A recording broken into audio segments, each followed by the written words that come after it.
Hi friends, welcome to my channel Thiru teaching vlogs @teacher Thiru 53. చాలామంది నాకు ప్రశ్న అడుగుతున్నారు, మీరు డిఎస్సికి ఎలా చదివారు? ఆ ప్రశ్నకు సమాధానంగా నా డిఎస్సి జర్నీ అనే వీడియోని మీ ముందు ఉంచడం జరుగుతుంది. ముందుగా నా ఛానల్ని సబ్స్క్రైబ్ చేసుకోండి. మాది పట్టుబద్దనం గ్రామం, వంగర మండలం, శ్రీకాకుళం జిల్లా, ఆంధ్రప్రదేశ్ రాష్ట్రం. మా ఊర్లోనే నేను 1 నుంచి 7వ తరగతి వరకు యూపీ స్కూల్లో చదువుకున్నాను. 8th, 9th, 10th కోసం మాకు 10 కిలోమీటర్స్ దూరంలో గవర్నమెంట్ హై స్కూల్ ఉంది, జడ్పీహెచ్ఎస్ అరసాడ, వంగర మండలం. అక్కడికి రోజు సైకిల్తో వెళ్ళి రావడం జరిగేది. 10th క్లాస్లో మా అకాడమిక్ ఇయర్తోనే గ్రేడ్ పాయింట్స్ అనేది తేవడం జరిగింది, ఇన్స్టిట్యూట్ ఆఫ్ మార్క్స్. మా స్కూల్లో బేరి అప్పలరాజు అనే అబ్బాయితో పాటు నాకు కూడా 9.2 జీపీఏ వచ్చాయి. మా ఇద్దరు స్కూల్ ఫస్ట్గా అప్పుడైతే ఉన్నాం. ఆ తర్వాత గవర్నమెంట్ జూనియర్ కాలేజ్ రాజంలో జాయిన్ అవుదాం అనుకున్నాం. బట్ 10th క్లాస్లో స్కూల్ ఫస్ట్ వచ్చిన వాళ్ళకి అప్పట్లో ఉమ్మడి ఆంధ్రప్రదేశ్లో ప్రజ్ఞప్రియ ఫౌండేషన్ అనే ఒక ఫౌండేషన్ వాళ్ళు 20,000 per year అనే స్కాలర్షిప్ని ఇవ్వడం జరిగింది. దానికి ఒక రూల్ ఉంది, ప్రైవేట్ కాలేజీలో జాయిన్ అయితే మాత్రమే ఆ యొక్క 20,000 మీరు తీసుకోవాలని రూల్ నాకు పెట్టారు. ఆ రూల్కి అనుగుణంగా మేమైతే ప్రైవేట్ కాలేజ్ని ఎంచుకున్నాం. దానికి వాసు జూనియర్ కాలేజ్ బొబ్బిల్లో నేను జాయిన్ అవ్వడం జరిగింది. అక్కడ 2012 నుంచి 2014 ఇంటర్మీడియట్ అయితే కంప్లీట్ చేయడం జరిగింది 94%తో. ఆ తర్వాత డైట్ సెట్ని, ఎంసెట్ని రెండు ఒకేసారి రాయడం జరిగింది. ఆ అకాడమిక్ ఇయర్లో ఎంసెట్ నాది 30,000 ర్యాంకు, ఇంకా డైట్ సెట్ని రాజం విజేత అప్పలరాజు గారు సార్ ఆధ్వర్యంలో నాది స్టేట్ 39th ర్యాంకు రావడం జరిగింది. ఆ ర్యాంక్ రావడం వలన డైట్ సెట్నే ప్రిఫర్ చేసుకున్నాం. ఆ ర్యాంక్ ఒకటే కాదు, నాకు చిన్నప్పటి నుంచి my dream is become a teacher. So అందుకే ఇటువైపుని మనం ఎంచుకున్నాం.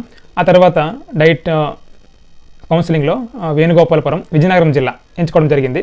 అక్కడ 2 years కంప్లీట్ చేసిన తర్వాత ఇంకా టెట్ డిఎస్సి, ఇవే మనకి మెయిన్ గోల్స్ అనమాట. టెట్ డిఎస్సి అయితే టెట్ నోటిఫికేషన్ పడే సమయం ఇంకా రాలేదు, ఇంకా పడితే అప్పుడే చదువుకుందామని కొంచెం నెగ్లెక్ట్ అయితే చేయడం జరిగింది. అప్పట్లో మా చిన్న కుటుంబం కూడా కొంచెం సహకరించాలి. అయితే కుటుంబం సహకరించలేదని ఇక్కడ చెప్పట్లేదు నేను. మా కుటుంబం యొక్క ఆర్థిక పరిస్థితులకు అనుగుణంగా నేను 2016 డైట్ రిలీవ్ అయిన తర్వాత వైజాగ్లో కండక్టర్గా, అంటే TSRTC Telangana state road transport కార్పొరేషన్కి సంబంధించి వైజాగ్లో ఒక చిన్న కౌంటర్ ఉందన్నమాట కండక్టర్గా.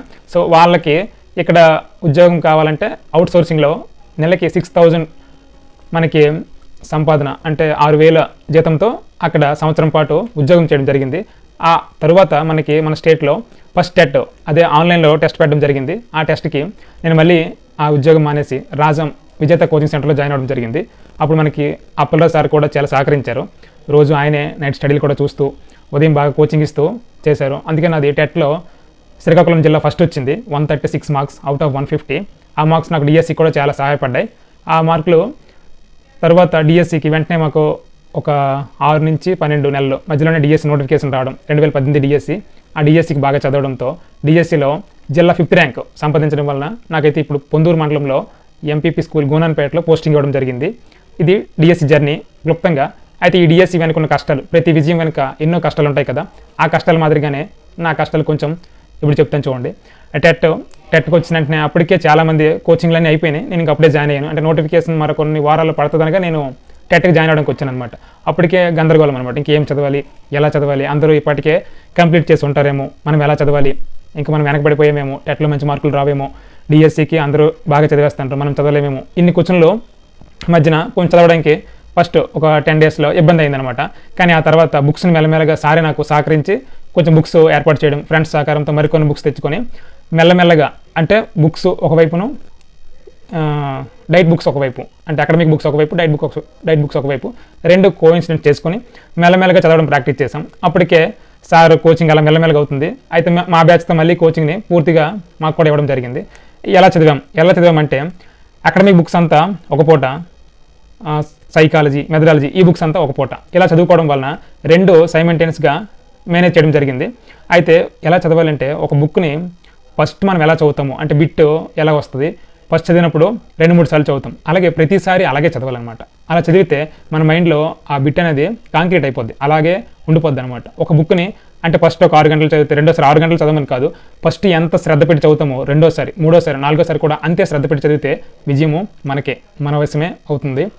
ఇంకోటి, ఎక్కువ రకాల అకాడమిక్ కానీ లేదా ఎక్కువ రకాల సపోజ్కి S&S అని లేదా అను పబ్లికేషన్స్ అని రకరకాల పబ్లికేషన్స్, సపోజ్కి 3 నుంచి 5వ తరగతి వరకు ఉన్న సిలబస్ని ఒకసారి అకాడమిక్ బుక్స్, ఒకసారి అను పబ్లికేషన్స్, ఒకసారి S&S పబ్లికేషన్స్ ఇలా చదవడం వల్ల మనకేమవుతుందంటే టైం వృధా అవుతుంది తప్ప సరైన బిట్ని మన మైండ్లో ఉండడం అయితే జరగదు. అలా కాకుండా మన మైండ్లో బాగా కాంక్రీట్ అవ్వాలంటే ఉన్న బుక్స్నే 10 సార్లు 20 సార్లు రిపీట్ చేసుకోవాలి. ఒకటే నా రూల్ అయితే మాత్రం రిపీటెన్సీ. ఎక్కువ సార్లు రిపీట్ చేసుకోవడం వలన మనకి అన్ని బుక్స్ మీద ప్రతి పేజ్ మీద మనకి మంచి బిల్డింగ్ మనలో తయారైపోద్ది అనమాట. అలా తయారైపోయిన తర్వాత మనం ఎగ్జామ్కి వెళ్ళిన తర్వాత ఈజీగా స్లాబ్ వేసినట్టు ఈజీగా మనమైతే ఎగ్జామ్ రాసి సరదాగా బయటకు వచ్చి ఇంకా కబుర్లు చెప్పుకోవచ్చు. ఇంకా రిజల్ట్ కోసం వెయిట్ చేస్తూ మనం సాఫీగా మన జీవితాన్ని అయితే ముందుకి తీసుకెళ్ళొచ్చు. అది నా ఫస్ట్ రూల్. ఇంకా సెకండ్ వన్, మనం ఏ గోల్ పెట్టుకుంటామో ఆ గోల్ని ఉదయం లేచిన వెంటనే మనం ఏ రూమ్లో అయితే ఉంటామో ఆ రూమ్లో పైన పోస్టర్లు అంటించడము లేదా మన బుక్లో అంటించుకోవడమో చేస్తే ప్రతిరోజు మన గోల్ మనకి దాన్ని చూస్తూ ఇంకా మరింత రెట్టింపు ఉత్సాహంతో మనం ఇంకా బాగా చదవగలం. అది నా రెండవ సలహా.